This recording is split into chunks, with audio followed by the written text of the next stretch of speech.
तो वैसे लास्ट में पर आपका जो लेक्चर चल रहा था सॉलिड स्टेट का, उसमें आपको किसी भी क्रिस्टल सिस्टम में कितने प्रकार की सिमेट्री है वो बता दी गई थी, और जितनी मेरे क्यूबिक क्रिस्टल की सिमेट्रियाँ थी वो सब मैंने एक्सप्लेन कर दी थी। मगर मेरे पास जो बाकी सिमेट्री थी मैंने राइट डाउन कर दिया था, मैंने एक नंबर बता दिया था, उस नंबर के अकॉर्डिंग आप बाकी सिमेट्री याद कर सकते हैं। ठीक है ना। आज का जो हम लोग का लेक्चर है उसमें हम लोग पढ़ेंगे structures of few ionic solids. मतलब हमारे पास अगर कहीं पर कोई आयनिक सॉलिड है, जैसे मान लो NaCl है मेरे पास, CaCl है, CaF2 है, जिंक सल्फाइड है, ठीक है, Na2 है, तो ये जितने भी हैं इनके स्ट्रक्चर्स क्या हैं, इनमें लैटिस कौन सा आयन बनाता है और कौन सा आयन आपका वॉइड में जाएगा, ये सब बताया जाएगा। प्रत्येक आयन का कोऑर्डिनेशन नंबर क्या है, इनके भी आपके ऑब्जेक्टिव क्वेश्चन आपके पेपर में पूछे जाते हैं। मतलब हम लोग को आज का हिस्ट्री का है ये टॉपिक अभी कम से कम 2 टन चलेगा, क्योंकि मेरे पास स्ट्रक्चर्स बहुत सारे। ठीक है ना। तो हेडिंग डाल दीजिए स्ट्रक्चर्स ऑफ आयनिक सॉलिड्स। ठीक है, हेडिंग डाल दीजिए स्ट्रक्चर्स ऑफ आयनिक सॉलिड्स। ठीक है, अगर ये हो गया हेडिंग। तो सबसे जो मेरा पहला स्ट्रक्चर है वो मेरा रॉक सॉल्ट है। ठीक है, सबसे पहला रॉक सॉल्ट है। तो जो पहला स्ट्रक्चर हम लोग का वो रॉक सॉल्ट का है, ये आपका रॉक सॉल्ट यानी कि मतलब हो गया NaCl का स्ट्रक्चर। ठीक है, तो भाई किसी भी स्ट्रक्चर में आपको एक बात दिमाग में जरूर से जरूर रखनी है कि 2 प्रकार के आयन होंगे, एक वहां पर कैटायन होगा और एक आयन। मैंने पहले बता दिया है कि हम लोग किसका अध्ययन कर रहे हैं, आयनिक सॉलिड्स का, तो वहां पर एक कैटायन होगा और एक एनायन होगा। दिमाग में इस बात को रखना पड़ेगा कि कौन से आयन ने लैटिस बनाई है और कौन सा आयन वॉइड में जाएगा। फिलहाल मोस्टली जो आयन बड़े साइज का होता है वो बनाता है लैटिस। ठीक है, क्योंकि वॉइड्स के जो स्पेस होते हैं वो छोटे छोटे होते हैं। ठीक है, अधिकांश केसों में आप जानते होंगे कि जो एनायन होता है, ठीक है, जो एनायन होता है उसका साइज बड़ा होता है इन कंपेयर टू कैटायन। ठीक है, अधिकांश केसों में जो मेरे पास एनायन होता है उसका साइज कैटायन से बड़ा होता है। तो जो लैटिस बनाने वाला मोस्टली केसों में एनायन होता है, और जो कैटायन होता है वो जगह जगह वॉइड्स पे जाता है। कौन कौन से वॉइड्स, हमारे मोस्टली स्ट्रक्चर्स में हम लोग को देखने को मिलेगा FCC लैटिस। ठीक है ना। हाँ, 1-2 जगह पर मेरा हेक्सागोनल वाला आएगा, मतलब मेरे पास SCP अरेंजमेंट आएगा। ठीक है, वो आगे देखेंगे हम लोग। मगर अधिकांश जगह पर हम लोग का जो होगा वो FCC लैटिस, मतलब जो एनायन होगा। मैंने पहले बोल दिया कि जिसका साइज लार्जर होगा, इन दोनों में से जिसका साइज लार्जर होगा वो बनाएगा लैटिस। मान लो मैंने कहा NaCl में Cl नेगेटिव का साइज बड़ा है। ठीक है, मोस्ट ऑफ द केस में एनायन का साइज बड़ा होता है, तो जिसका साइज बड़ा होगा वो लैटिस बनाएगा। और जब लैटिस बनेगी FCC, face centred cubic lattice बनने का मतलब क्या होता है, अगर मैंने कहा कि इसमें Cl नेगेटिव FCC बना रहा है, अगर मैं तुमसे कहूं कि Cl नेगेटिव FCC बना रहा है, इसका मतलब जो Cl नेगेटिव है वो सारे कॉर्नर पर होगा और सारे फेस के बीच में होगा। जो Cl नेगेटिव होगा वो सारे कॉर्नर्स पे होगा और सारे फेस के बीच में होगा। जब ऐसा करेंगे तो वहां पर 2 प्रकार की वॉइड्स आ जाएंगी। आपको दिमाग में ये रखना पड़ेगा कि जो यहाँ Na+ है वो कौन सी वॉइड्स में है वो बताना पड़ेगा, और उसी आधार पर हम लोग उस पूरे यूनिट सेल में Na की संख्या निकालेंगे, उस पूरे यूनिट सेल में Cl की संख्या निकालेंगे, उस पूरे यूनिट सेल में NaCl के कितने फॉर्मूले बन सकते हैं इन 1 यूनिट सेल ये निकालेंगे। Na का और Cl का दोनों का अलग अलग कोऑर्डिनेशन नंबर भी यहाँ पर आपको निकाला जाएगा। ठीक है भाई।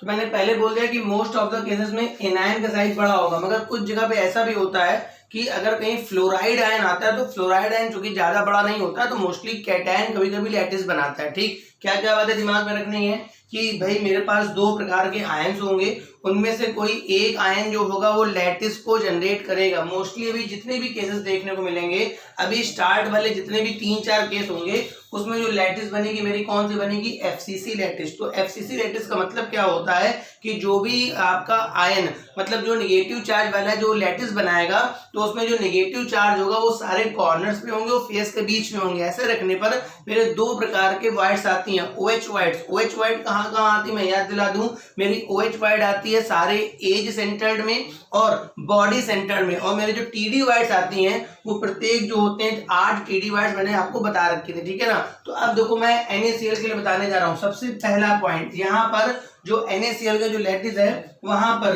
सबसे पहले तो FCC लैटिस बनेगी और लैटिस बनाने वाला आयन होगा Cl नेगेटिव, ठीक है। सबसे पहला पॉइंट NaCl के स्ट्रक्चर के लिए कि फेस सेंटर्ड क्यूबिक लैटिस बनेगी और वो लैटिस कौन बनाएगा? Cl-। इसका मतलब Cl- कहाँ होगा?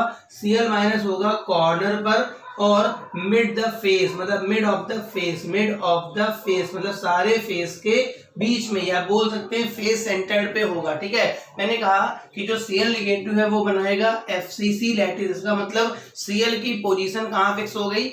Cl नेगेटिव का साइज Na+ से बड़ा रहा होगा, रेडियस आप देख लीजिएगा, तो वहां पर Cl नेगेटिव लैटिस बनाएगा और कहाँ होगा? कॉर्नर पर होगा और सारे फेस के बीच में होगा, ठीक है। अब बात आती है Na+ आयन कहाँ होगा, क्योंकि जब भी मेरे पास FCC लैटिस बनती है तो वहां पर दो प्रकार के वॉइड्स तैयार हो जाते हैं। कौन कौन से वॉइड्स? OH वॉइड और TD वॉइड। तो जो Na+ देखा गया है, वो देखा गया है OH वॉइड में। Na+ कहाँ देखा गया है? OH वाइड में। इसका मतलब ये हो गया कि जो Na+ है वो कहाँ होगा? एज सेंटर्ड में होगा। वो कहाँ होगा? एज सेंटर्ड में होगा प्लस बॉडी सेंटर्ड में होगा। आप जाके प्रीवियस लेक्चर के नोट्स में देखिए कि मेरे पास OH वाइड्स कहाँ होती हैं। आप जाके प्रीवियस लेक्चर में देखिए कि OH वाइड्स कहाँ होती हैं। तो OH वाइड मेरी होती हैं एज सेंटर्ड में और जो बॉडी का पूरा सेंटर होता है वहां पर, ठीक है ना। तो ये दो पोजीशन। अब इसके बाद मैं इसका यूनिट सेल ड्रा करूंगा, फिर इस पूरे यूनिट सेल में कितने Cl हैं, कितने Na हैं और पूरे यूनिट सेल के अंदर कितने NaCl के फॉर्मूले बन सकते हैं, Na का कोऑर्डिनेशन नंबर क्या है और Cl का कोऑर्डिनेशन नंबर क्या है, ये सब बताया जाएगा।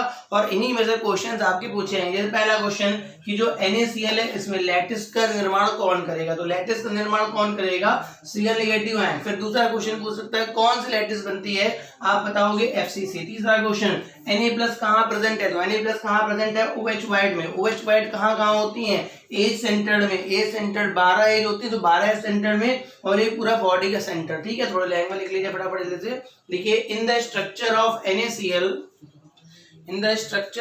NaCl Cl negative ion forms in the structure of NaCl Cl negative ion forms FCC lattice.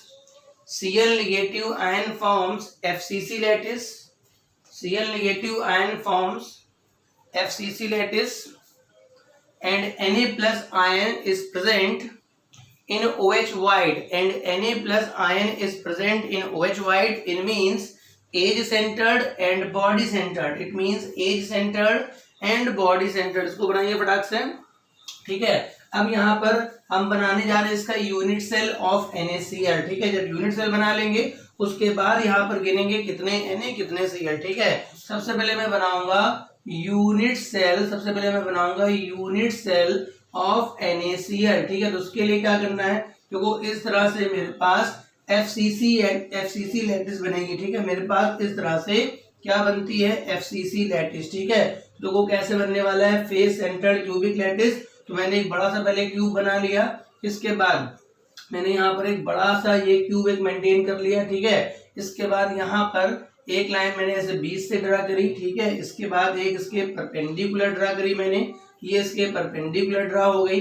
एक पूरे को कवर करते हुए ऐसे हो गया, ठीक है। देखो एक ऐसे आ गया और एक लाइन मेरे पास सेंटर से ऐसे आई है, एक 20 से गई है और एक मेरे पास ऐसे आई। अब यहाँ पर देखते हैं कि मेरे पास Cl नेगेटिव कहाँ होगा। देखो यहाँ पर मेरे पास Cl नेगेटिव, ये जो मैं बना रहा हूँ गोले वाले, ये सारे के सारे मेरे Cl नेगेटिव है, ठीक है। कहाँ पर होंगे? कॉर्नर पर होंगे और सारे फेस के बीच में। तो वो ऊपर वाले फेस के बीच में, राइट वाले फेस के बीच में, लेफ्ट वाले फेस के बीच में, बॉटम वाले फेस के बीच में, फ्रंट वाले फेस के बीच में, बैक वाले फेस में, ठीक है। और ये जो गोला हो गया बराबर में क्या लिखा मैंने? Cl-, ठीक है। अब मैं बताऊंगा यहाँ पर मेरा Na+ कहाँ बनेगा, ठीक है। एज सेंटर, तो देखो ये मेरा पहला है सेंटर, ये Na+ होगा। ये मेरे पास एक एज सेंटर, ये एज है तो ये यहाँ Na होगा। एक Na मेरे पास यहाँ होगा, एक Na यहाँ होगा। ये जहां वो सब एज सेंटर। देखो ये एक एज बनी है, ये सेंटर है, ये एक एज बनी है तो ये एक सेंटर है, ये एक एज बनी है तो ये सेंटर है, ये एक एज बनी तो ये सेंटर है। फिर यहाँ पर Na होगा, यहाँ पर Na होगा, सारे एज सेंटर में होगा और पूरी बॉडी का सेंटर ये रहा, ठीक है ना। तो ये मेरे पास हो गया Na+, ठीक है। फटाफट इसको बनाइए, वीडियो पॉज करके फटाफट से, ठीक भाई साहब बन गया। अब मेरे को यहाँ पर क्या क्या निकालना है? सबसे पहले मेरे को निकालना है इस पूरे में नंबर ऑफ Na+ कितने हैं और पूरे में नंबर ऑफ Cl नेगेटिव कितने हैं। मेरे को निकालना है पूरे में नंबर ऑफ Na+ और पूरे में क्या निकालना है Cl-। ठीक, तो जो भी वर्किंग मैं करूंगा इधर साइड कर लूंगा। ठीक है, चलो नीचे कर लेते हैं। तो पहले मैं Na+ की संख्या निकाल लेता हूँ, नंबर ऑफ Na+। ठीक, तो देखो भाई किसी की भी संख्या निकालनी होती है तो देखना होता है वो कहाँ पर उसका कॉन्ट्रीब्यूशन क्या था। Na+ का मतलब हो गया TLP इंटू कॉन्ट्रीब्यूशन। ठीक है, अच्छा मेरे को Na+ कहाँ दिख रहा है देख लो। पहले देखो यहाँ पर 2 बार फॉर्मूला जुड़ेगा क्योंकि बॉडी के सेंटर का अलग काउंट होगा, तो TLP इंटू कॉन्ट्रीब्यूशन मैं काउंट करने वाला हूँ Na+। देखो एज वाला अलग होगा, एक सेंटर का अलग होगा। तो देखो एज वाले कितने हैं, 1 2 3 4 5 6 7 8 12, तो 12 ही हो गया। और एज वाले का कंट्रीब्यूशन 1/4 प्लस लगा दो, बॉडी के सेंटर में केवल एक ही है और उसका कंट्रीब्यूशन 1, ये कट के 3, तो 3 + 1 ओवरऑल 4, मतलब पूरे यूनिट सेल में मेरे पास जो Na+ की संख्या वो मेरे पास कितनी है, 4 है। मतलब पूरे यूनिट सेल में, ये पूरा यूनिट सेल बना है NaCl का, इसमें Na+ मेरे पास 4 है। ठीक है, अब मैं बगल में लिखूंगा नंबर ऑफ Cl- आयन। ठीक है, नंबर ऑफ क्या, Cl-। ठीक है, तो ये हो गया TLP into contribution plus TLP into contribution. अब देखो Cl नेगेटिव कहाँ है, सारे कॉर्नर पे, तो 8 कॉर्नर हो गए, इंटू कॉर्नर का कितना होता है 1/8 प्लस हो गया मेरे पास क्या हो गया, फेस का सेंटर, फेस मेरे पास 6 है और 1/2, तो ये कट के हो गया 1 + 3 ओवरऑल 4। मतलब यहाँ पर मेरे पास Cl नेगेटिव की संख्या भी मेरे पास कितनी है, 4 है। ठीक है भाई, बनाइए इतना फटाक से पहले। ठीक, वैसा बन गया। तो यहाँ पर मेरे पास Na+ की संख्या 4 है और Cl नेगेटिव की संख्या 4 है। मतलब क्या हो गया, लिख लेते हैं यहाँ पर number of Na+ is equal to 4 और नंबर ऑफ Cl- 4। अब ये बताओ NaCl का फॉर्मूला जनरली क्या होता है, NaCl। अब ये नॉर्मली फॉर्मूला NaCl है। अब बताओ पूरे यूनिट सेल में जब 4 Na है और 4 Cl है तो इस पूरे यूनिट सेल में कितने फॉर्मूले होंगे, तो एक मेरा आंसर निकला नंबर ऑफ फॉर्मूला, ये number of formula of NaCl in unit cell, ये आपसे पूछेगा। ठीक है, कहेगा कि मेरे पास एक यूनिट सेल में NaCl के कितने फॉर्मूले, तो बताओ जरा, जब 4 Na निकले हैं और 4 Cl, तो कितने फॉर्मूले मेरे पास निकलेंगे, 4। ठीक है, मतलब पूरे इस एक यूनिट सेल में NaCl के टोटल फॉर्मूले जो निकलेंगे मेरे पास कितने आएंगे, 4। ये बात समझ में आ रही है। जो नॉर्मल एक NaCl का फॉर्मूला उसमें तो एक Na एक Cl से एक फॉर्मूला बन जाता है, और यहाँ पे जब 4 Na 4 Cl है तो उस एक यूनिट सेल में कितने फॉर्मूले होंगे, 4। बनाइए फटाक से इसको से। अब बात आती है मेरे पास Na+ का कोऑर्डिनेशन नंबर और दूसरा मेरे पास किसका, Cl नेगेटिव का कोऑर्डिनेशन नंबर। दूसरा मेरे पास पॉइंट क्या बताना है, मेरे को बताना है Na+ का और Cl- का कोऑर्डिनेशन नंबर। ठीक है, जरा पहले Na+ का देख लेते हैं। मतलब Na+ कितने Cl से घिरा हुआ है और एक Cl कितने Na से। जब इस तरह का AB टाइप का फॉर्मूला होता है, अगर AB टाइप का फॉर्मूला होता है तो दोनों का कोऑर्डिनेशन नंबर 1 होता है। मतलब A का जो होगा वही B का होगा, मतलब जो Na का होगा वही Cl का। जरा Na का देख लो भाई, कितने Cl से घिरा है, एक Cl ये हो गया, एक Cl ये हो गया, इधर की तरफ एक Cl हो गया 3, इधर की तरफ एक Cl हो गया 4, ऊपर एक Cl हो गया 5, नीचे एक Cl हो गया 6। मतलब coordination number of Na+ ion ये मेरे पास कितना हो गया, 6। इसलिए coordination number of Cl negative बराबर कितना हो गया, 6। ये भी नोट करिए फटाक से कि Na+ और Cl नेगेटिव का दोनों का जो कोऑर्डिनेशन नंबर है वो मेरे पास कितना आ गया, 6। ठीक है, हाँ अगर कोई पूछ दे कि इस पूरे यूनिट सेल में टोटल नंबर ऑफ आयंस कितने हैं, मतलब किसी ने पूछ दिया total number of ions in unit cell. ठीक है, तो टोटल नंबर ऑफ आयंस आप यहां से निकाल लीजिए, टोटल नंबर ऑफ आयंस। ठीक है, टोटल नंबर ऑफ आयंस आप यहां से निकाल लिए, वो मेरे पास कितने आ जाएंगे, 8। ठीक है, अगर किसी ने पूछ दिया कि पूरे यूनिट सेल में टोटल नंबर ऑफ आयंस कितने हैं, वो मेरे पास 8 है। अगर किसी ने पूछ दिया कि इस यूनिट सेल में Na+ कितने हैं, तो 4, Cl नेगेटिव कितने हैं, 4, और टोटल कितने हैं मेरे पास 8। बना लीजिए फटाफट इसको जैसे। ठीक, इसी की तरह मेरा ये आपका ये पूरा कंप्लीट हो गया। अब डाल दीजिए स्ट्रक्चर ऑफ सीजियम क्लोराइड। ठीक है, हेडिंग डाल दीजिए स्ट्रक्चर ऑफ सीजियम क्लोराइड। मतलब मेरे पास अगर उसने सीजियम, तो हर एक के बारे में तुम्हें ये थोड़ा ध्यान रखना पड़ेगा कि कहां पर कौन सा आयन प्रेजेंट है। ठीक है, हेडिंग बढ़ेगी आपकी स्ट्रक्चर ऑफ सीजियम क्लोराइड। ठीक है, हेडिंग बढ़ेगी सीजियम क्लोराइड का स्ट्रक्चर। तो भाई साहब मेरे पास जो सीजियम क्लोराइड है उसका स्ट्रक्चर बिल्कुल सिंपल सा है। यहाँ पर एक सिंपल क्यूबिक यूनिट सेल बनता है, ठीक है। देखिए ध्यान से, यहाँ पर क्या होता है, इसमें एक बनता है, मैं यूनिट सेल बना रहा हूँ, ठीक है, पूरा लैटिस नहीं बना के दिखा रहा हूँ, ठीक है। एक सिंपल क्यूबिक यूनिट सेल बनता है, सिंपल क्यूबिक, ठीक। अच्छा, इसके सिंपल क्यूबिक समझ में आता है, जहाँ पे सब एटम्स मेरे मोस्टली कॉर्नर पे होता है, ठीक है। तो हर कॉर्नर पे मेरा होता है Cl नेगेटिव, हर कॉर्नर पे मेरा होता है Cl नेगेटिव, प्रत्येक कॉर्नर पे मेरा क्या होता है Cl नेगेटिव, मतलब ये मेरे पास हो गया Cl नेगेटिव। और जो बॉडी का सेंटर होता है इसमें होता है मेरे पास Cs प्लस, ठीक है। ये बॉडी के सेंटर में मेरे पास Cs प्लस होता है, ठीक है। अच्छा, सीजियम और Cl का साइज लगभग बराबर होता है, सीजियम और के जो प्लस है और जो Cl नेगेटिव इसका साइज लगभग बराबर होता है। तो उसका रिवर्स भी देखा गया कहीं कहीं कि आपके Cs चाहे आप कॉर्नर पे रख लीजिए और Cl आप कहाँ रख लीजिए, आप सेंटर में, बात फर्क नहीं पड़ेगी, ठीक है। मैंने क्या कहा कि Cs प्लस आयन और Cl नेगेटिव आयन का जो साइज है, रेडियस है, दोनों की लगभग बराबर होती है। तो इसका रिवर्स भी आप कर सकते हैं। मतलब क्या, पहला क्वेश्चन क्या पूछेगा कि भाई साहब Cl नेगेटिव कहाँ है, तो Cl नेगेटिव कहाँ है, सारे कॉर्नर पे, मतलब सिंपल क्यूबिक यूनिट सेल, ठीक है। यूनिट सेल के कहाँ पर है, कॉर्नर पर है, कहाँ पर है, कॉर्नर पे है।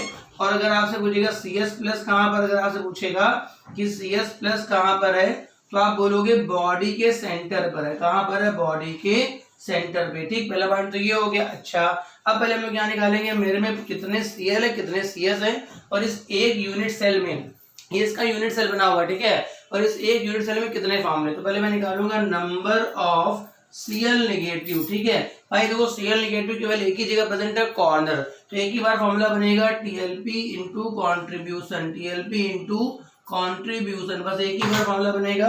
तो टोटल लेटेस्ट पॉइंट Cl के मेरे पास कितने हैं, 8 हैं, इंटू 1/8, यानी कि पूरे के अंदर भाई साहब एक ही Cl है। अब मैं निकालूंगा number of Cs plus, number of Cs plus, Cs plus के लिए फॉर्मूला भाई हो गया TLP इंटू मेरे पास कॉन्ट्रीब्यूशन। तो भाई साहब Cs तो मेरे पास एक ही है और चूंकि बॉडी के सेंटर पे है तो इसका कॉन्ट्रीब्यूशन 1, मतलब मेरे पास Cs प्लस भी कितना हो गया, 1। बनाइए फटाक से स्कूल से, ठीक, बन गया। इसका मतलब कि मेरे पास अगर कहीं पर सीजियम क्लोराइड का यूनिट सेल है तो वहां पर Cs प्लस की संख्या 1 है और Cl की संख्या भी 1 है। मैं लिख लेता हूं नंबर ऑफ Cs प्लस, वो 1 हो गया, नंबर ऑफ Cl माइनस भी मेरे पास 1 हो गया। अगर मुझसे कोई टोटल नंबर ऑफ आयंस पूछता है, टोटल आयंस मेरे पास कितने हैं, तो मेरे पास 2, ठीक है। फिर मैं बताऊंगा फॉर्मूला, मेरे एक यूनिट सेल में कितने फॉर्मूले हैं, तो वो इसका फॉर्मूला तो है CsCl। अब चूंकि पूरे में एक Cs एक Cl है तो एक ही फॉर्मूला तो बन पाएगा, तो यहाँ लिखेंगे number of formula in unit cell, number of formula in unit cell बराबर कितना हो जाएगा, 1। इसमें बस एक ही फॉर्मूला बनेगा। जैसे मान लो अगर Cs 2 आते, Cl 2 आते, तो मैं बोलता भाई एक फॉर्मूले के लिए एक चाहिए, तो 2 आ रहा है तो भैया 2 फॉर्मूले बन जाएंगे। मगर यहाँ पर Cs और Cl चूंकि एक ही एक आ रहा है तो number of formula in unit cell कितना हो गया, 1। अब क्या बचा मेरे पास, कोऑर्डिनेशन नंबर, ठीक है। तो मैं लिखूंगा, जब मैंने कहा था ए बी टाइप का अगर कोई फॉर्मूला होता है, मैंने क्या बताया था, अगर कोई फॉर्मूला ए बी टाइप का होता है तो उसमें जो कोऑर्डिनेशन नंबर ए का होता है वही बी का, ठीक है। तो एक देख लेते हैं, देखो Cs प्लस है, ये कितने Cl से घिरा हुआ है, देखिए बराबर दूरी वाले Cl देखिएगा, एक ये घिरा हुआ है, एक मेरे पास ये हो गया 2, उसके बाद एक हो गया मेरे पास 3, एक हो गया 4, एक हो गया 5, सबकी दूरी बराबर होगी 6, 7, 8, मतलब coordination number of Cs plus मेरे पास कितना हो गया, 8 हो गया। और इसी तरह से coordination number of Cl negative भी मेरे पास क्या हो गया, 8। अगर मैं इसका उल्टा फिगर बना दूं, मतलब मैं बीच में Cl कर दूं, अगल बगल Cs कर दूं, मैं ऐसा तब कर सकता हूं, मैं ऐसा इसलिए कर सकता हूं क्योंकि Cs प्लस और Cl नेगेटिव की जो साइज लगभग नियर अबाउट क्या बराबर है, ठीक है। बनाइए फटाक से स्कूल से, ठीक भाई साहब, बन गया। अब यहाँ पर एक क्वेश्चन पूछा जाए कि अगर मेरे पास, अगर हम सीजियम क्लोराइड का देखें तो कोऑर्डिनेशन नंबर का जो रेशियो 8:8 है, ठीक है। अगर CsCl का अगर देखें तो कोऑर्डिनेशन नंबर का रेशियो 8:8 है। अगर हम लोग NaCl की बात करें तो इसका कोऑर्डिनेशन नंबर का है 6:6। एक क्वेश्चन पूछा जाए कि अगर हम लोग CsCl के स्ट्रक्चर में Cs+ के बदले Na+ को रिमूव कर दें, ठीक है, Na+ को प्लेस कर दें। क्वेश्चन पूछा जाए कि अगर मेरे पास एक स्ट्रक्चर सीजियम क्लोराइड का है, अगर मेरे पास एक स्ट्रक्चर सीजियम क्लोराइड का है और वहां पर हम Cs+ के बदले Na+ को रिप्लेस कर दें तो कोऑर्डिनेशन नंबर में क्या फर्क पड़ेगा? तो आप बोलोगे कोऑर्डिनेशन नंबर 8 से क्या हो जाएगा 60। क्वेश्चन लिखिए, ठीक है, what change is found, what change is found if cesium plus iron is replaced,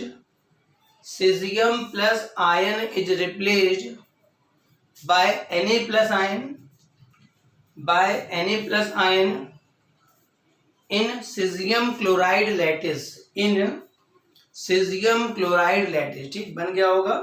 अब मेरे पास यहाँ पर एक नया स्ट्रक्चर है फ्लोराइड स्ट्रक्चर, ठीक है, जो मेरे पास फॉर्मूला नए नए स्ट्रक्चर आने वाले हैं। मेरे पास है,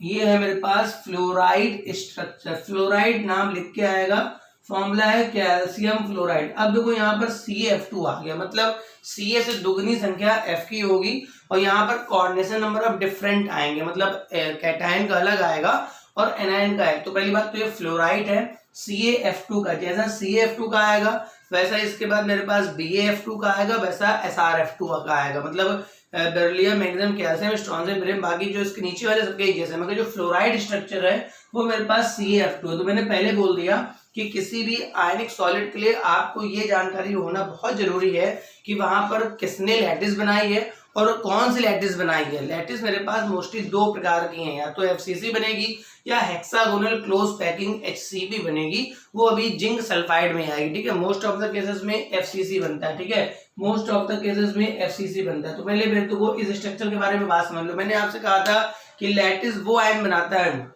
मैंने आपसे कहा था कि लैटिस वो आयन बनाता है जिसका साइज बड़ा होता है, जो बड़े साइज के होते हैं वो लैटिस बनाते हैं, क्योंकि वाइड्स जो है वो छोटी छोटी बनती है। अगर आपने लैटिस छोटे आयन से बना ली तो जो वाइड बनेंगी वो तो छोटी होती है, तो उसमें बड़ा आयन सेट नहीं हो पाएगा, ठीक है। तो यहाँ पर थोड़ा सा देख लीजिए, फ्लोरीन का स्ट्रक्चर थोड़ा सा क्या है मेरा, थोड़ा काफी छोटा है, कैल्शियम आयन का साइज काफी बड़ा होता है।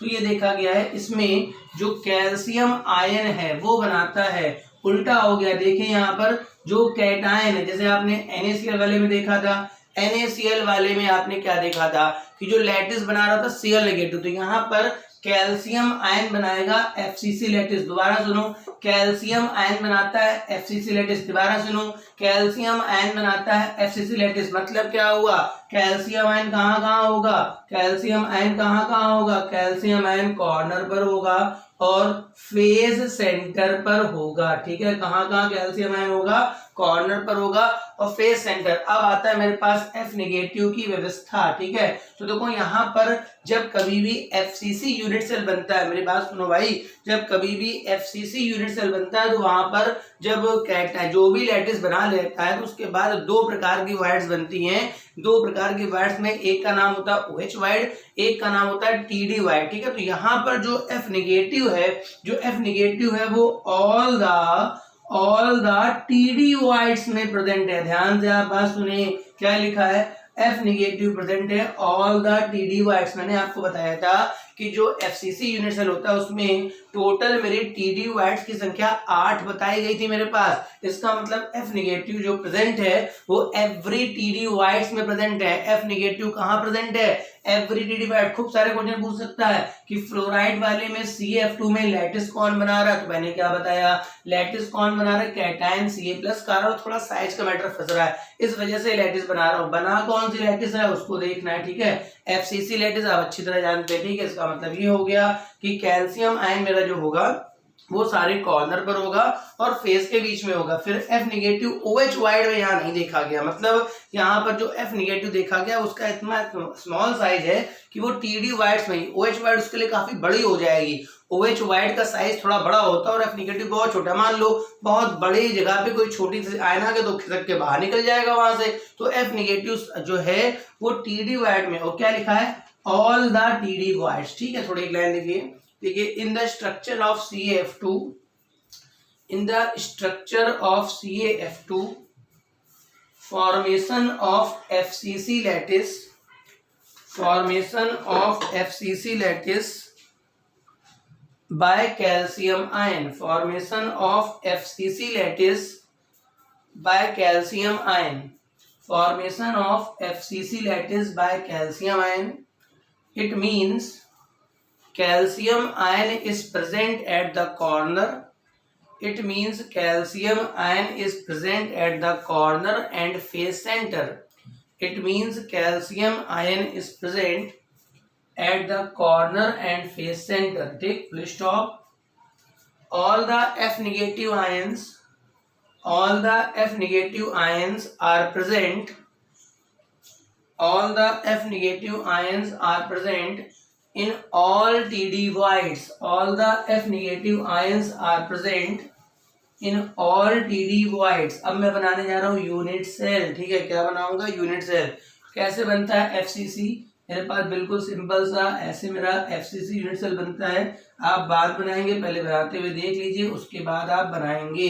पहले आप बिल्कुल भी नहीं बनाएंगे. ठीक है, तो ये मेरे पास है FCC यूनिट सेल. ठीक, सबसे पहले तो ऐसे बना लिया, फिर ऐसे 20 से मैं ले जाता हूँ. ठीक है, वहां पर आपको लैटिस बनाने की आवश्यकता नहीं है, सब दिमाग में रख के जाना है. ठीक है, फटाफट करना है. ठीक है, ये बना लिया, इसको ऐसे करके मिडिल से मिला लिया, इसको मिडिल से मिला लिया भाई, ऐसे ये 20 से ऊपर से नीचे आ गया और ये ऐसे मिल गया. ठीक, अब देखो यहाँ पर ये मेरा कैल्शियम आयन, ये मेरा कैल्शियम आयन, ये कैल्शियम आयन, ये कैल्शियम आयन, ये कैल्शियम आयन, ये कैल्शियम आयन, ये कैल्शियम आयन, ये कैल्शियम आयन, ये कैल्शियम आयन, ये कैल्शियम आयन, ये कैल्शियम आयन, ये कैल्शियम आयन, ये तो ये सारे जो बड़े गोले हैं वो मेरे कौन से हैं मेरे बुआ? कैल्शियम आयन के. आप देखो मैंने क्या कहा आपसे, जो फ्लोराइड आयन है वो कहाँ जाना है? जो फ्लोराइड आयन है वो जाना है सारे TD वाइड. मैंने आपसे कहा था TD वाइड, 4 TD वाइड मैंने आपको ऊपर दिखाई थी और 4 TD वाइड मैंने नीचे. तो ये आगे वाले क्यूब की TD वाइड में F निगेटिव,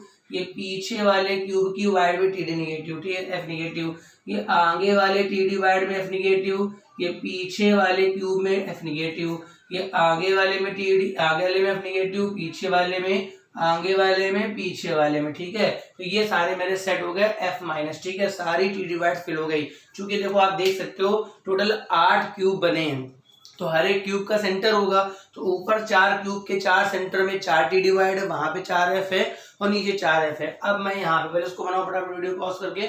अब मैं यहाँ पर गिनना चालू करता हूँ कैल्शियम कितने मेरे पास और कितने मेरे पास F निगेटिव है. ठीक है, तो पहला पॉइंट है नंबर ऑफ कैल्शियम आयन. तो कैल्शियम आयन 2 जगह है. ठीक है, कॉर्नर पर और फेस के सेंटर पे. मतलब क्या है? TLP इंटू कॉन्ट्रीब्यूशन प्लस है TLP इंटू कॉन्ट्रीब्यूशन. ठीक है, तो कैल्शियम आयन कहाँ कहाँ? कॉर्नर पे है तो 8, कॉर्नर का होता है 1/8. और कहाँ? Face centre. फेस कितने मेरे पास? 6 इंटू 1/2. मतलब कैल्शियम आयन की संख्या मेरे पास कितनी है? 4. ठीक है, अब मैं निकालता हूँ मेरे पास F निगेटिव क्या है. तो ये F निगेटिव बस कहाँ पर? TD वाइड में है, तो TLP ये लगेगा मेरे पास TLP इंटू कॉन्ट्रीब्यूशन. देखो भैया टोटल मेरे को F दिख रहे हैं 8, और चूंकि सब के सब किसी भी ना तो कॉर्नर पे हैं, ना फेस पे है, ना एज पे, सब बीच में हैं. तो जितने एटम्स यूनिट सेल के बीच में होते हैं ना वो किसी से कंट्रीब्यूट नहीं होते हैं. तो जब कहता मेरे पास 1, यानी कि मेरे पास F निगेटिव संख्या कितनी हो गई? 8. ठीक है, बनाइए फटाक से इसको. ठीक, तो यहाँ पर अब मैं लिख लेता हूँ कहीं पर कि नंबर ऑफ कैल्शियम आयन मेरे पास 4 है और नंबर ऑफ फ्लोराइड आयन मेरे पास कितने हैं? मेरे पास 8 है. ठीक है, ये मेरे पास है नंबर ऑफ कैल्शियम आयन मेरे पास 4 है और number of F negative ion मेरे पास कितने? 8 समझ में आ गया. तो देखते हैं मेरे पास कितने CaF2 के कितने फॉर्मूले बन जाएंगे. ठीक है, अच्छा बताओ, एक Ca और 2 F को मिलाकर के एक फॉर्मूला बनेगा. अब मेरे पास 4 Ca है और 8 F है. ठीक है, मेरे को बताना है number of formula in unit cell. ठीक है, मेरे को बताना है number of formula in unit cell. तो ये बताओ, एक Ca और 2 F से एक फॉर्मूला बनता है, तो सीधी सी बात है 4 और 4 8, यानी कि 4 फॉर्मूले बनेंगे. 4 समझ में आ रहा है? बताओ, एक Ca और 2 F से मेरे पास बनेगा एक फॉर्मूला, तो 4 Ca और 8 F से मिला के मेरे कितने फॉर्मूले बनेंगे? 4. ठीक है, अगर आपसे पूछे टोटल नंबर, उसने कैल्शियम आयन पूछेगा तो आप बता दोगे, F बता दोगे. अगर उसने टोटल आयंस पूछ दिए टोटल आयंस में कितना हो जाएगा 12। ये बात क्लियर है, ये मेरे पास टोटल आयंस हो गया। और number of formula unit cell कितना हो गया 4 हो गया। 4 फॉर्मूले बन सकते हैं, बनाइए फटाक से इसको। हाँ, अब मेरे को क्या देखना बाकी है, अब मेरे को देखना है ये बाकी मेरे भैया कि कोऑर्डिनेशन नंबर देखना बाकी। ठीक है, मेरे को देखना है कोऑर्डिनेशन नंबर। भाई ठीक से देखना, हाँ ठीक से देखना। पहले मैं कैल्शियम प्लस का बताने जा रहा हूँ कोऑर्डिनेशन नंबर। ठीक है, तो ये चलो, ये मेरे पास कैल्शियम आयन है, ये सारे जितने मैं ऐसे ब्लैक कर रहा हूँ वो सारे मेरे कैल्शियम आयन है। तो मैं अब कैल्शियम आयन का कोऑर्डिनेशन नंबर बताऊंगा। मेरे को देखना है कि एक कैल्शियम आयन, मेरे को देखना है एक कैल्शियम आयन कितने एफ से गिरा है। मेरे को देखना है एक कैल्शियम आयन कितने एफ से गिरा है। चलो देखो ध्यान देखना, मैं इस वाले का दिखाऊंगा। ठीक है, अच्छा ये बताओ, ये तो यूनिट सेल है ना, तो इसके इधर भी रिपीट हुआ होगा, इसके इधर भी रिपीट हुआ होगा, इसके नीचे भी रिपीट हुआ होगा, इसके ऊपर भी। चलो इसके ऊपर जब रिपीट होगा, मेरी बात समझना है, चलो एक काम कर लेते हैं, इसके नीचे भी रिपीट हुआ होगा। जब इसके नीचे रिपीट हुआ होगा तो वहां ऐसे 4 डॉट और आए होंगे। मेरी बात समझना, वहां ऐसे 4 डॉट और आए होंगे। ठीक है, मेरी बात समझ रहे हो। जब मैं इसके नीचे रिपीट करूंगा, जब मैं इसके नीचे रिपीट करूंगा मतलब 4 क्यूब और बनेंगे। जब मैं इसके नीचे रिपीट करूंगा तो 4 क्यूब और बनेंगे। उन 4 क्यूब के 4 सेंटर होंगे। उन 4 सेंटरों में कौन विराजमान होगा, एफ निगेटिव विराजमान होगा। तो अब देखते हैं ये कैल्शियम आयन कितने से गिरा है। तो ये वाला देखना है, इसको दिखा रहा हूँ। ठीक है, ऊपर जगह थोड़ी कम थी। बताओ, एक इस वाले एफ से घिरा हुआ, 1 2 3 4, 4 तो इससे गिरा है, 4 5 6 7 8, सब बराबर दूरी पर है, सब ये बराबर दूरी पर जितने भी हैं। ठीक है, तो मेरे पास कैल्शियम आयन का जो कोऑर्डिनेशन नंबर है वो 8 हो गया। ये बात क्लियर हो रही है। जो मेरे पास कैल्शियम आयन का मैंने दिखाया कोऑर्डिनेशन नंबर मेरे पास कितना है 8 है। क्योंकि देखो जैसे ये आला होगा तो ये क्या होगा, इसके इधर भी तो होगा, तो इधर भी तो 4 बॉक्स होंगे, तो 1 2 3 4 5 6 7 8। जैसे इस वाले की बात करी जाए, ठीक है, इस वाले की बात करी जाए तो 1 2 3 4 5 6 7 8 ऐसे आएगा। अब मैं निकालूंगा coordination number of F negative. एक एफ निगेटिव, चूंकि एफ निगेटिव टी डिवाइड में, एफ निगेटिव टी डिवाइड में, तो भैया एक एफ निगेटिव 4 से गिरा होगा। एक एफ निगेटिव देखो इसका दिखा रहे हैं, बताओ, एक इससे गिरा होगा, ये आगे वाला है, आगे वाला ये बीच वाले से गिरा होगा, एक ये आगे वाले से और एक ये बीच वाले से। ठीक है ना, तो सीधी बात एफ निगेटिव टी डिवाइड में है तो उसका जो कोऑर्डिनेशन नंबर होगा वो तो मेरे पास 4 होगा। तो अलग अलग AB2 टाइप का फॉर्मूला होगा, तो जो कोऑर्डिनेशन नंबर होगा अलग होगा। तो यहाँ पर कैल्शियम आयन का जो कोऑर्डिनेशन नंबर है वो मेरे पास 8 है और कोऑर्डिनेशन नंबर एफ, चूंकि एफ है ही टी डिवाइड में तो वो 4 है। बनाइए फटाक से गोले से। ठीक इसी तरह से मेरे पास स्ट्रक्चर होता है सेम, जैसे CF2 का है वैसा मेरे पास ध्यान रखिए BF2 का है, वैसा मेरे पास SRF2 का है। कैल्शियम, बेरियम, स्ट्रॉन्जियम जो कि एक ही ग्रुप में आते हैं तो इनके भी सेम देखे गए। बनाइए फटाक से। ठीक बन गया। अब मेरे पास अगला जो है, चूंकि वो भी तुरंत हो जाएगा, एंटी फ्लोराइड स्ट्रक्चर। ठीक है, एंटी फ्लोराइड का मतलब है उल्टा है। ठीक है, एंटी फ्लोराइड स्ट्रक्चर। तो मेरे पास जो नेक्स्ट है, मेरे पास जो अगला है वो है मेरे पास एंटी फ्लोराइड स्ट्रक्चर और ये होता है मेरे पास Na2O। ठीक है, उल्टा हो गया, देख रहे हो वहां पर एनायन 2 थे, पहले देख रहे हो वहां पे एनायन 2 थे और कैटायन 1 था। यहाँ पर कैटायन मेरे पास 2 है, एनायन 1। एंटी फ्लोराइड का मतलब समझ सकते हो, सब कुछ उल्टा हो गया। जैसे वहां पर क्या हुआ था, लैटिस किसने बनाई थी, कैटायन ने। लैटिस बड़े किसने बनाई थी, कैटायन ने। ठीक है, ठीक है, तो एंटी का मतलब हो गया सब उल्टा हो गया। इसका मतलब वहां पर जो लैटिस बनाई थी वो कैटायन ने और एनायन किया था टी डिवाइड में। तो यहाँ पर जो लैटिस बनाएगा वो एनायन, लैटिस कौन बनाएगा, एनायन, और जो कैटायन जाएगा वो सारे टी डिवाइड में। देखो यहाँ पर O डबल आयन ये बनाएगा FCC लैटिस। बात समझ में आ रहा हो, एंटी का मतलब समझ रहे हो, उल्टा हो गया। फॉर्मूला है सोडियम ऑक्साइड Na2O। ठीक है, तो यहाँ पे जो ऑक्साइड आयन है वो बनाएगा FCC लैटिस। मतलब ऑक्साइड आयन कहाँ कहाँ होगा, ऑक्साइड आयन कॉर्नर पे होगा, सब कुछ जस्ट उल्टा होने वाला है। ठीक है, कॉर्नर पर, और कहाँ पर होगा, फेस सेंटर पर। ठीक है, ये तो होगा ऑक्साइड आयन। अब मेरे पास Na+ कहाँ होगा, Na+ आयन होगा इन एवरी टी डिवाइड, मतलब प्रत्येक टी डिवाइड में मेरे पास होगा Na+। तो अब की मैं इसको लिखवा नहीं रहा हूँ, इसको मैं ऐसे बना रहा हूँ। बनाइए फटाक से इसको जैसे। ठीक बन गया। अब मैं यूनिट सेल इसका रिप्रेजेंट कर रहा हूँ। ठीक है, अब मैं इसका क्या बना रहा हूँ, यूनिट सेल। कौन सा यूनिट सेल बनना है, यहाँ पर भी क्या बनना है, FCC बनना है। ठीक है, तो यहाँ पर भी क्या बनना है, FCC बनना है। ठीक, तो FCC कैसे बनता है, देखिए FCC मैं कितनी बार बना चुका हूँ, कई बार बना चुका हूँ। आप भी बार बना के प्रैक्टिस करिए। जितना हर चीज की प्रैक्टिस करोगे उतना ही चीज अच्छे से आएगी। जितना दूर भागोगे उतना सब्जेक्ट तुमसे दूर भागेगा। तुम सब्जेक्ट्स के पास भागो, सब्जेक्ट तुम्हारे पास भागेगा। प्रैक्टिस परफेक्ट करता है, और परफेक्ट प्रैक्टिस नहीं करोगे तो सब इनपरफेक्ट हो जाएगा। तो प्रैक्टिस बहुत जरूरी है। ठीक, ये मेरा बन गया। अब यहाँ पर जो ये बना है, ये गोला हो गया, ये गोला हो गया, ये सारे मेरे ऑक्साइड आयन है। ठीक है, ये सारे मेरे कहाँ पर हैं, सब ऑक्साइड आयन। क्या बना रहे हैं, FCC लैटिस। FCC लैटिस कैसी बनती है, कॉर्नर पर और फेस के सेंटर पे। यानी मेरा जो ऑक्साइड आयन है, वो मेरा ऑक्साइड आयन है, वो कहाँ कहाँ रख दिया मैंने, वो मैंने रख दिया कॉर्नर पर और सभी फेस के बीच पर। अब मेरे पास जो आ रहा है ये है मेरे पास Na+ आयन। कहाँ बताया था मैंने, सारी TD-वाइड। कितनी TD-वाइड यहाँ पर थी, 8। देखो ये पहली TD-वाइड में आ गया। ठीक, ये मेरे पास दूसरी TD-वाइड में आ गया, ये मेरे पास तीसरी TD-वाइड में आ गया, ये मेरे पास चौथी TD-वाइड में आ गया, ये मेरे पास पांचवी TD-वाइड में आ गया, ये मेरे पास छठवीं वाले में आ गया, ये सातवीं में और आठवीं में। बनाइए फटाफट इसका यूनिट से। ठीक, बन गया। अब मैं क्या निकालने वाला हूँ, सबसे पहले निकालने वाला हूँ नंबर ऑफ यहाँ पर ऑक्साइड आयन। ठीक है, नंबर ऑफ ऑक्साइड आयन। ठीक है, ऑक्साइड आयन देखो दो जगह पर, कहाँ कहाँ दो जगह पर है, कॉर्नर पर और फेस के बीच में। तो फॉर्मूला दो बार लगेगा, TLP into contribution plus TLP into contribution. ठीक है, कॉर्नर कितने कॉर्नर है, 8 है, उसका कॉन्ट्रीब्यूशन 1/8। फेस कितने हैं, 6, कॉन्ट्रीब्यूशन 1/2। कट पिट के ये वैल्यू कितनी आ गई, 4। ठीक है, ये तो मेरे पास हो गया O- की संख्या। अब मैं निकालूंगा Na+।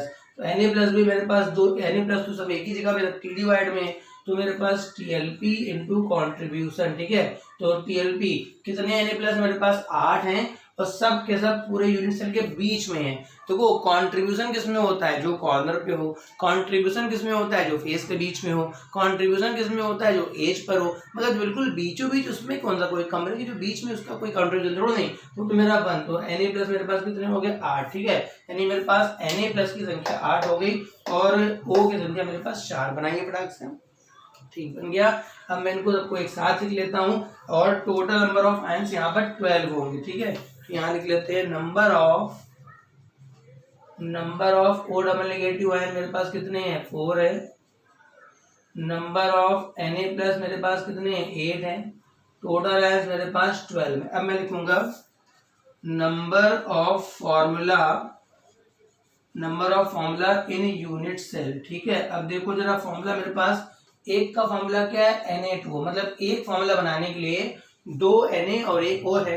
तो यहाँ तो मेरे पास 8 और ये 4, तो यानी सीधी बात 4 फॉर्मूले बन जाएंगे। क्यों, जब एक फॉर्मूला बनाना है मेरे को, जब एक फॉर्मूले बनाने के लिए मेरे पास 2 और 1 चाहिए। अगर 2 Na हुए और 1 O हुआ, मेरी बात समझ रहे हैं, अगर 2 Na हुए और 1 O हुआ तो उससे एक फॉर्मूला बनेगा। ठीक है, अच्छा बताओ, Na2O एक फॉर्मूला और बना। ठीक है, Na2O एक फॉर्मूला, बताओ भले कितने फॉर्मूले बने, पहले गिनो जरा कितने फॉर्मूले बने, 4 फॉर्मूले। ठीक है, तो कितने Na यहाँ पर, 8 और 4, तो 4 फॉर्मूले यहाँ पर बनेंगे। बनाइए फटाक से।